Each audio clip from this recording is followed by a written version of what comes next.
before the time of the Trojan War, Greece appears not to have united in any common action. Indeed, as far as I know, there was as yet no name for the country of Hellas as a whole. But before the time of Hellen, son of Deucalion, so keep in mind here, this is Hellen, son of Deucalion, not Helen of Troy. But before the time of Hellen, son of Deucalion, that actual appellation, in other words, the name of Hellas or Hellenes, did not even exist, and different places took their names instead from the various tribes, predominantly the Pelasgians. However, when Hellen and his sons became powerful in Pythiotis and were called in to help other cities, one by one, these now tended to be called Hellenes by association, though it was a long time before that name prevailed among them all. Homer provides the best evidence for this.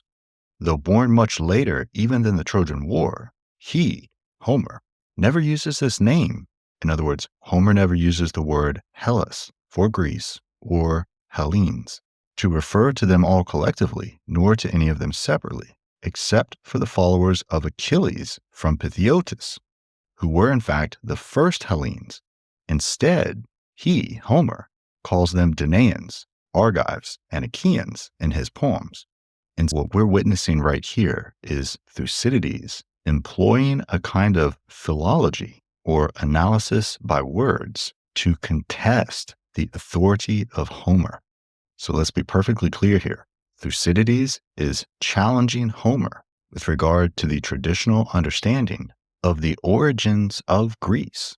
And also keep in mind that because Thucydides had casually mentioned that Homer lived long after the Trojan War, Thucydides is flatly challenging Homer simply.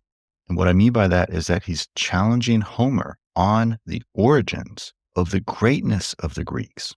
And so Thucydides is offering an alternative here, as in some way better. We don't know what all's entailed in that yet, but that certainly is the thrust of his argument in engaging Homer in this way.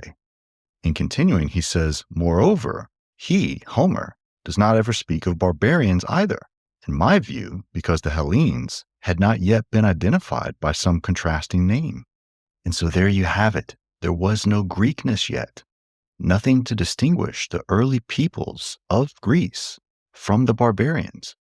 And Thucydides is using as proof the fact that Homer never uses the word barbarians or Hellenes. In other words, there was no fundamental distinction.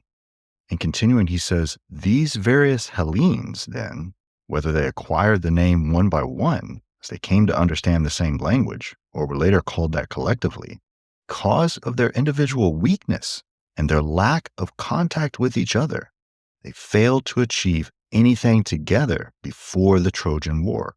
And they only came together for this expedition. In other words, they only came together for the Trojan War because they were by then becoming more experienced seafarers.